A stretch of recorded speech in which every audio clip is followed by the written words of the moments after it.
Assalamualaikum warahmatullahi wabarakatuh. Salam sejahtera bagi kita semua. Perkenalkan, saya Wahyurini STMT. Saya mengajar di salah satu universitas swasta di Semarang, yaitu Universitas Semarang. Saya mengampu mata kuliah Perancangan Kota pada program studi S1 Perencanaan Wilayah dan Kota, Fakultas Teknik Universitas Semarang. Mata kuliah Perancangan Kota ini memiliki bobot 3 SKS. Berikut ini adalah video PDD UKT-PT bidang pengajaran, di mana saya akan menjelaskan materi mengenai perancangan kota dengan metode delivery dan interaksi. Untuk metode delivery, saya akan menyampaikan materi tentang elemen perancangan kota kepada adik-adik mahasiswa, serta untuk metode interaksi dilanjutkan tanya jawab dan diskusi dari adik-adik mahasiswa sekalian. Untuk capaian pembelajaran mata kuliah perancangan kota, yaitu yang pertama, mahasiswa mampu membuat delineasi kawasan berdasarkan isu permasalahan yang telah didapatkan pada wilayah studi. Yang kedua, mahasiswa mampu menganalisis kawasan berdasarkan aspek-aspek perancangan kota. Yang ketiga, mahasiswa mampu menyusun konsep perancangan kota sesuai dengan tema yang dipilih. Yang keempat, mahasiswa mampu mempraktekkan dan membuat desain 3 dimensi. Yang kelima, mahasiswa mampu menyajikan presentasi desain skematis perancangan kota. Materi pembelajaran 1 semester antara lain tahapan perancangan kota, ada analisis aktivitas, analisis tapak, analisis kriteria terukur, analisis kriteria tak terukur, analisis elemen citra kota, analisis elemen perancangan kota, urban design guidelines atau UDGL, site plan, plotting masa bangunan, plotting ruang terbuka hijau, plotting signage, sirkulasi, dan parkir. Adapun sistem pembelajaran yang saya lakukan dalam 1 semester. Pada pertemuan pertama, saya akan menjelaskan kontrak perkuliahan dan RPS. Lalu, untuk pertemuan selanjutnya, saya akan menjelaskan mengenai kompetensi serta capaian mata kuliah, dilanjutkan memberikan materi, serta mengajak adik-adik mahasiswa untuk berdiskusi mengenai materi yang saya sampaikan. Untuk materi perkuliahan, RPS, dan kontrak kuliah, saya upload di e-learning agar setiap mahasiswa dapat mengakses dan mendownload materi-materi yang sudah saya sampaikan sebelumnya. Kemudian, untuk penilaian yang saya lakukan pada saat perkuliahan perancangan kota di kelas, saya melihat keaktifan adik-adik mahasiswa dalam diskusi tanya jawab di dalam kelas maupun dalam proses asistensi atau bimbingan. Untuk pemberian tugas besar, saya menjelaskan secara offline di dalam kelas mengenai materi-materi isi outline yang harus ada di dalam laporan, serta poin-poin untuk presentasi di dalam kelas. Kemudian, untuk kriteria penilaian, kehadiran mahasiswa saya memberikan persentase 10%, penugasan 40% dikarenakan untuk tugas yang dikerjakan produknya adalah maket atau video yang diupload di YouTube. Untuk ujian tengah semester saya memberikan persentase 20% dan untuk ujian akhir semester saya memberikan persentase 30%.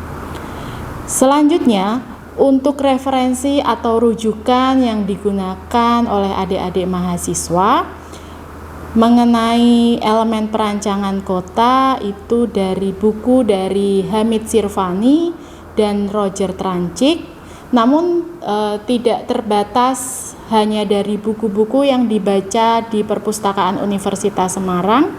Adik-adik mahasiswa juga dapat mengakses jurnal atau e-book, ya, baik jurnal internasional maupun jurnal nasional. Selanjutnya, saya akan menampilkan proses pengajaran yang saya lakukan pada mata kuliah perancangan kota. Selamat pagi semuanya. Apa kabar? Baik, untuk pertemuan hari ini itu mengenai elemen perancangan kota. Namun sebelum memulai perkuliahan, kita berdoa menurut keyakinan masing-masing. Berdoa mulai. Berdoa selesai. Sebelum saya memasuki materi pada hari ini, saya akan mereview kembali mengenai materi di pertemuan sebelumnya, ya. Materi pertemuan sebelumnya itu kita membahas tentang elemen citra kota. Apakah ada yang masih ingat apa saja 5 elemen citra kota? Silahkan, ada yang mau menjawab? Ya, silahkan. Elemen citra kota itu ada 5. Yang pertama pad, terus node, district, edge, yang terakhir landmark. Baik. Ya.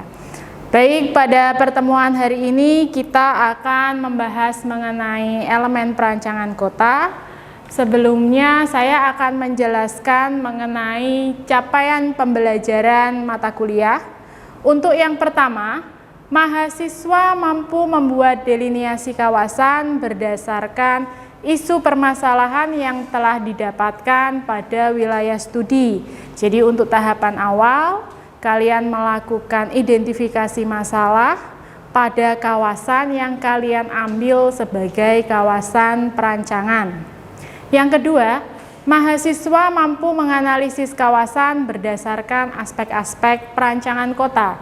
Jadi nanti ada beberapa analisis ya di dalam suatu wilayah studi itu, di mana salah satunya adalah analisis elemen perancangan kota. Yang ketiga, mahasiswa mampu menyusun konsep perancangan sesuai dengan tema. Setelah kalian mengidentifikasi isu permasalahan, lalu kalian menganalisis, selanjutnya adalah membuat atau menyusun konsep sesuai dengan karakteristik pada kawasan tersebut.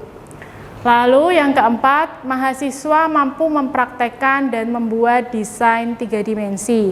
Jadi nanti untuk produk ya pada mata kuliah perancangan kota ini itu membuat video 3 dimensi yang kemudian diupload di YouTube. Dan yang kelima, mahasiswa mampu menyajikan presentasi desain skematis perancangan kota.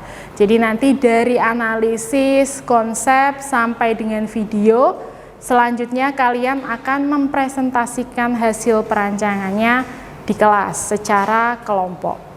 Untuk capaian pembelajaran materi hari ini, ya, yang pertama itu mahasiswa mampu untuk menerapkan prinsip teori dasar perancangan kota pada sebuah kawasan. Yang kedua, mahasiswa mampu menganalisis kawasan berdasarkan aspek-aspek perancangan kota. Jadi untuk menganalisis beberapa elemen perancangan kota, kalian harus mengetahui, melihat teori ya, serta standar-standar dalam perancangan ya, karena dalam rancang kita tidak boleh sembarangan untuk mengukur atau membuat plotting suatu kawasan ya. Baik, untuk 8 elemen perancangan kota ini nanti akan kita bahas satu persatu.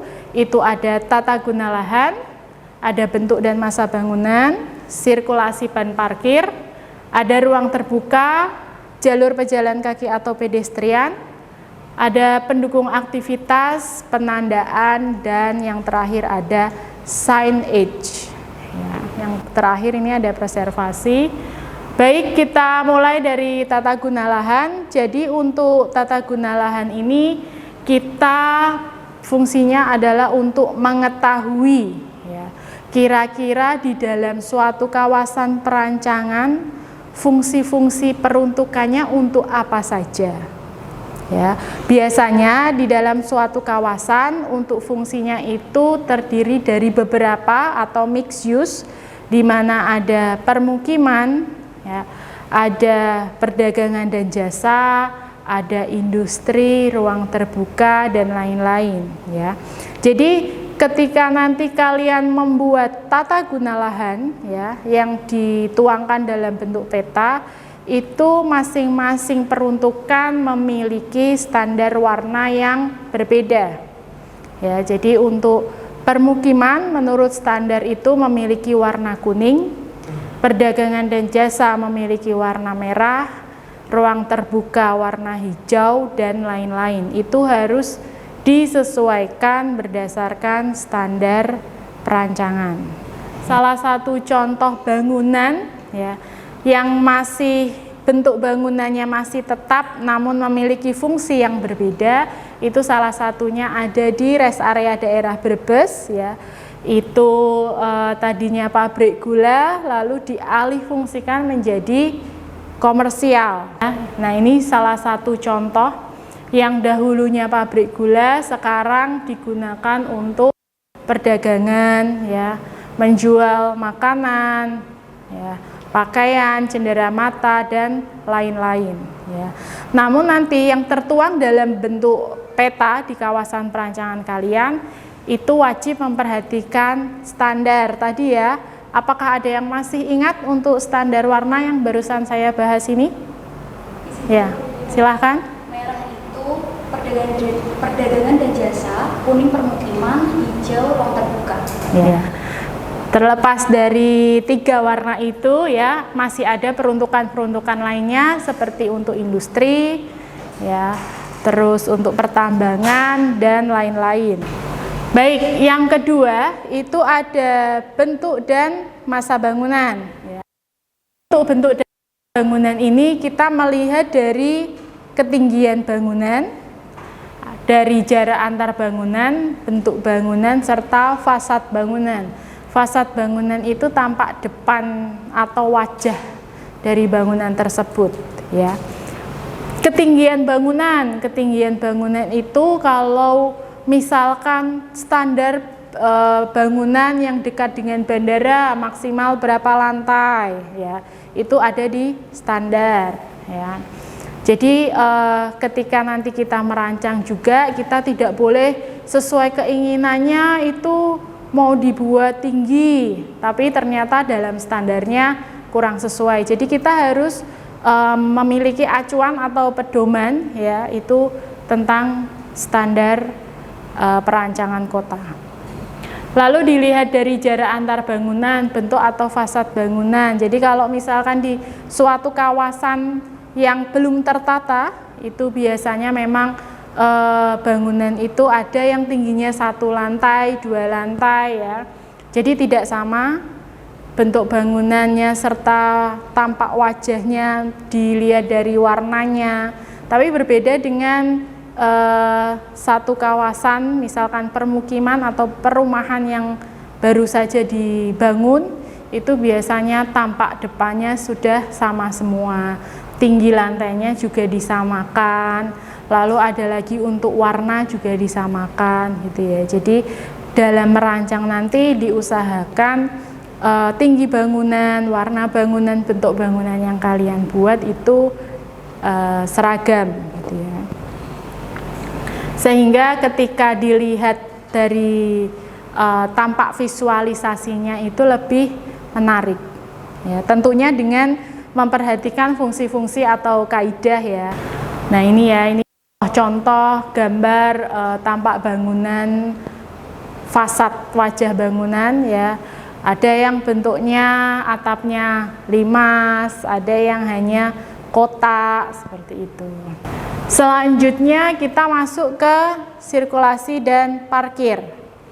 Ya, jadi untuk sirkulasi dan ini kita juga harus melihat standar juga, karena di dalam merancang itu kita tidak hanya merancang blok-blok bangunan saja, tetapi kita juga merancang jalan, ya, saluran, fasilitas, dan lain-lain. Untuk sirkulasi dan parkir ini tentunya memiliki standar yang berbeda juga tiap fungsi kawasannya. Ya. Misalkan untuk fungsi perdagangan memiliki standar parkir yang berbeda dengan permukiman. Ya. Jadi misalkan kalau untuk permukiman mungkin di setiap rumah sudah terdapat garasi untuk parkir. Ya. Kalau untuk perdagangan mungkin lebih memperhatikan sirkulasi parkir untuk truk, karena memang kalau untuk kawasan perdagangan itu ada loading barang seperti itu. Beda lagi nanti untuk kawasan pariwisata, ya, biasanya kalau kawasan pariwisata dalam merancang itu disediakan parkir untuk bis besar. Setiap peruntukan kawasan itu pasti standarnya berbeda. Ya. Namun kita juga harus melihat ya, untuk sirkulasi parkir itu ketika nanti ada seseorang yang membuka pintu, itu kita harus melihat atau memperhatikan space dari kendaraan yang satu ke kendaraan yang lain seperti apa. Lalu untuk kaum difabel seperti pengguna kursi roda itu pasti membutuhkan space yang lebih besar. Mungkin ada yang bisa mencontohkan ya, contoh tempat parkir yang kurang rapi di mana kira-kira?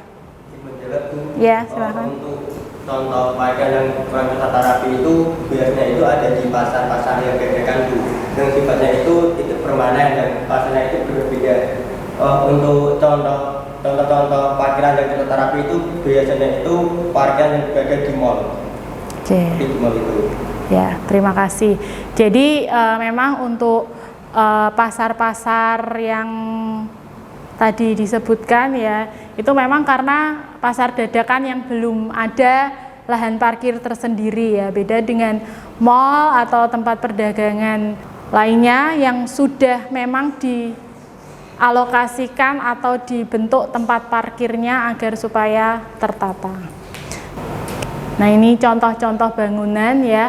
Jadi parkir itu ada yang memanfaatkan di atap ya, lantai atas, ada yang memanfaatkan di lantai basement gitu, tergantung dari merancang sebuah kawasan yang kalian buat. Selanjutnya ini ada ruang terbuka atau open space. Jadi untuk ruang terbuka ini itu ada ruang terbuka aktif ya, ada ruang terbuka pasif ya. Contoh ruang terbuka aktif, ada yang bisa menjawab? Ya, silakan. Mungkin kalau dari contoh taman aktif itu ada di Simpang 5. Simpang 5. Oke. Kalau untuk ruang terbuka pasif? Kalau misal pasif, mungkin ada di depan Paragon, Taman Signature Pemuda.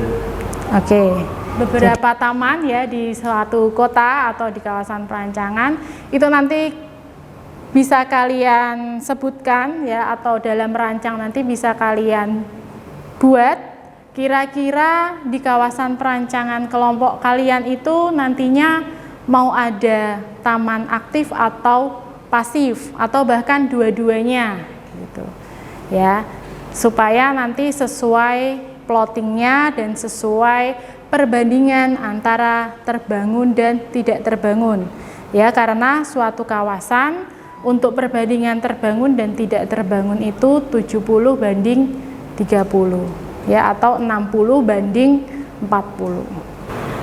Selanjutnya ini ada jalur pejalan kaki ya. Jadi untuk jalur pejalan kaki atau pedestrian ya, kita bisa lihat juga menyesuaikan standar yang ada, lebarnya harus berapa ya.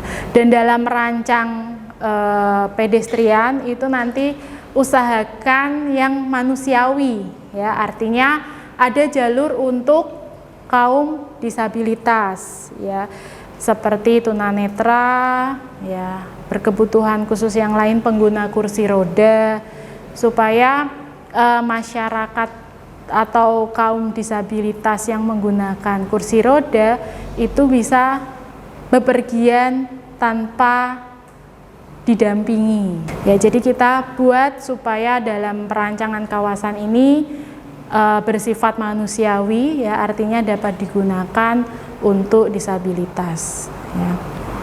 Misalkan nanti di tempat perancangan kalian untuk pedestriannya mau diberi street furniture ya, seperti kursi ya, lampu taman, tempat sampah, itu juga harus memperhatikan konsep serta standar yang ada ya. Misalkan kita bisa melihat ya pada gambar di sebelah kiri saya itu ada kursi di sini, lalu jalur pedestriannya jalur tunanetra itu ada di sebelah, di depannya ya, di sebelah sini.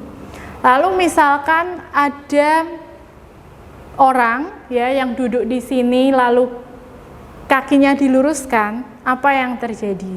Itu ya, bisa diperhatikan dalam merancang suatu kawasan.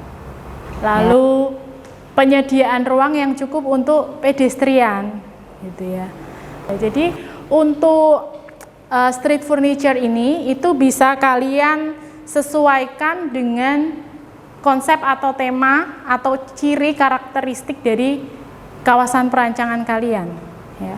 Contoh misalkan konsep yang kalian ambil adalah heritage ya. Atau misalkan mengangkat tema modern, berarti nanti bentuk lampu, bentuk tempat duduk itu yang kalian cari yang modern ya. Misalkan mau membuat tempat duduk yang estetik ya, itu boleh ya untuk visualisasi, tapi jangan sampai nanti karena saking estetiknya terus tidak bisa digunakan gitu ya. Jadi memperhatikan estetika iya, memperhatikan peraturan juga iya gitu. Selanjutnya ini ada pendukung aktivitas. Jadi misalkan di dalam satu kawasan itu terdapat fungsi perkantoran, karena satu kawasan itu pasti fungsinya mix ya. Jadi ada perkantoran, ada perdagangan. Misalkan satu kawasan perkantoran, di sebelahnya ada kawasan perdagangan.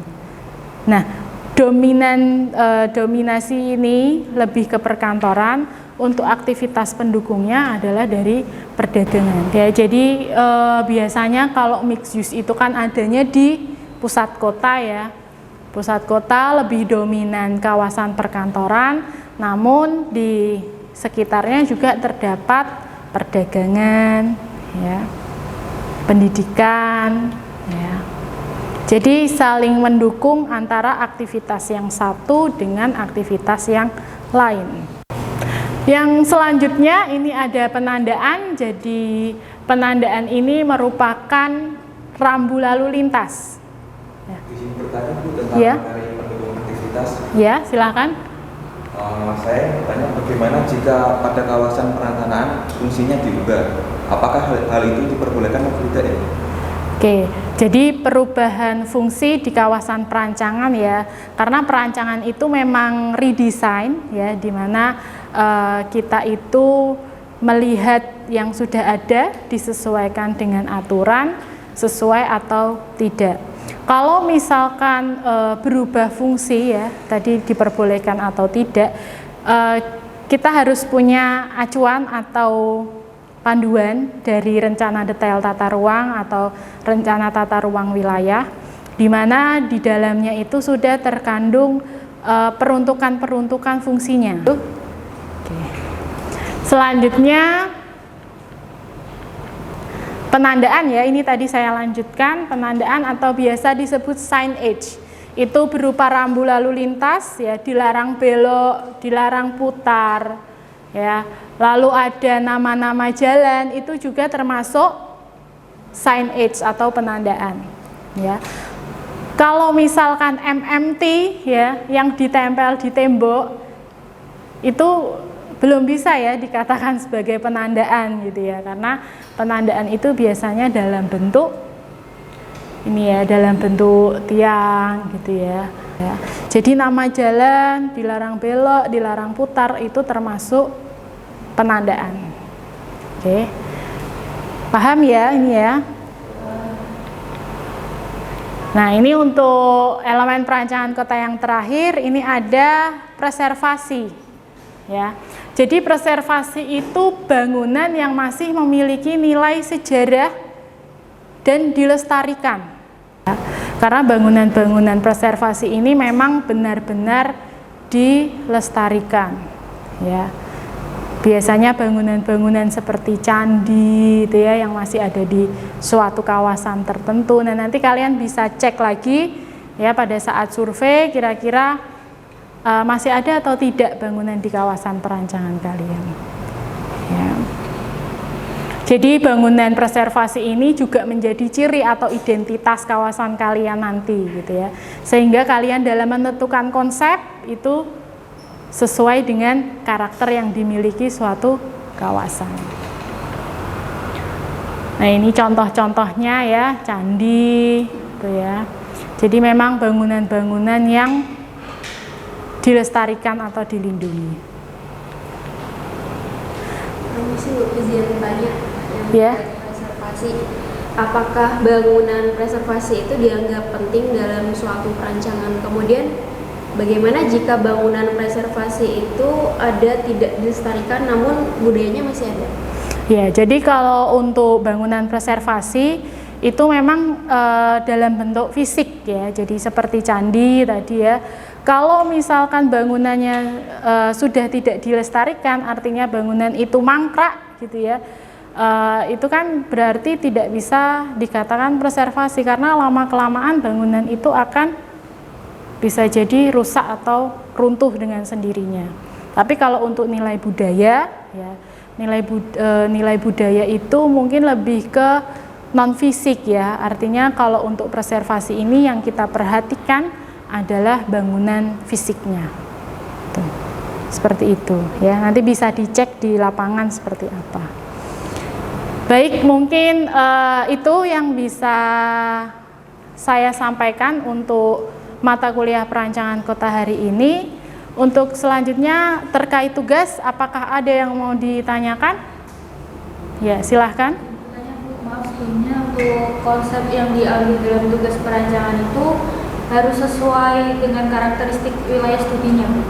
Ya, harus. Jadi karakteristik yang ada di wilayah studi seperti apa itu dikembangkan lagi menjadi suatu konsep perancangan ya.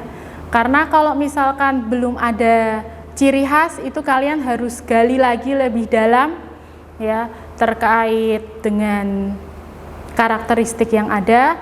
Kalau memang belum ada lagi, kalian bisa pakai pendekatan placemaking, di mana pendekatan itu bisa kalian gunakan untuk menentukan suatu konsep atau karakteristik kawasan tersebut.